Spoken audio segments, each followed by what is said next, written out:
Confined within its walls as it has been for centuries, Dubrovnik juts out from the rocky Croatian coastline, looking inviting from both the land and the sea. Its central promenade is the heartbeat of the city, a thriving people zone. It's a multi-generational celebration of life, where everybody's out enjoying that Mediterranean knack for capping the day with an easygoing stroll.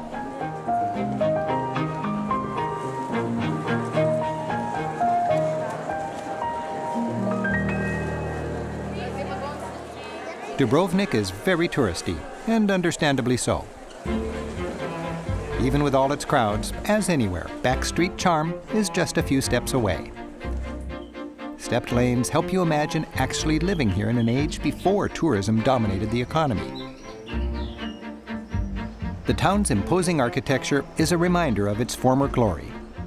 In the 15th century, the salt trade and shipbuilding made Dubrovnik a maritime power and rival to Venice. The Spanza Palace is a fine surviving example of Dubrovnik's golden age in the 15th and 16th centuries, combining both Renaissance and Venetian Gothic styles. Stepping into its stately courtyard takes you back to that illustrious age. Through clever diplomacy, Dubrovnik managed to maintain its independence until the 1800s. Through all those centuries, the Republic of Dubrovnik invested mightily to withstand any siege. They stockpiled grain in huge underground silos and piped in water from nearby mountains. Dubrovnik's single best attraction is its mighty wall, offering an unforgettably scenic mile-long stroll. While constructed over many centuries, today's impressive fortifications date from the 1400s, when they were beefed up to defend against the Ottoman Turks.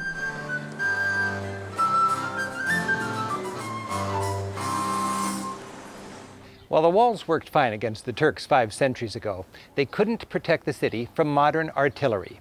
In 1991, after Croatia declared independence from Yugoslavia, the Yugoslav army shelled the city, damaging about 2/3 of its buildings. Brighter, newer tiles mark the houses that were hit and roofs that had to be replaced.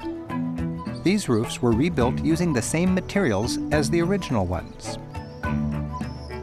When the war engulfed this beloved city, the world paid attention. Today, as the new tiles are fading, so are the scars of that war. We're staying at a small guest house at the top of town. Throughout Croatia, sobe, that's rooms for rent in private homes, are a much better value than big hotels. Za zdravlje. Ours is run by Pero. Pero, tell me about the war here in Dubrovnik. Well, it was a very difficult time. So Dubrovnik was under siege for 8 months.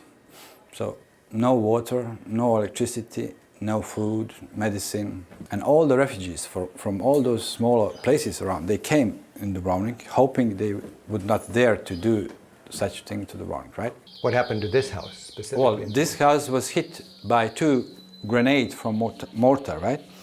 So this is what I find in my on top of my house. 2 of those explode. So house was hit, no tiles, so I could see the sky. There's no roofs on the house. And this house? This house is more than 6 centuries old, and it's in my family more than 200 years. So I took some loans in the bank, and I decided to rent it like a guest house. So now it's the tourists are come back, and you have a good business. Yes. And a beautiful house. The quality and the craftsmanship is just beautiful here. Thank you very much. With the war in the past, the tourists are back. To escape the crowds, hit the beaches during the heat and crush of midday. Go for a dip near or far from the old town. Wherever you choose, you'll swim in the shadow of one of Europe's finest fortified medieval cities. And evenings in town are peaceful. A hole in the mighty wall leads to a great little bar called Buja, just the place for a romantic sunset.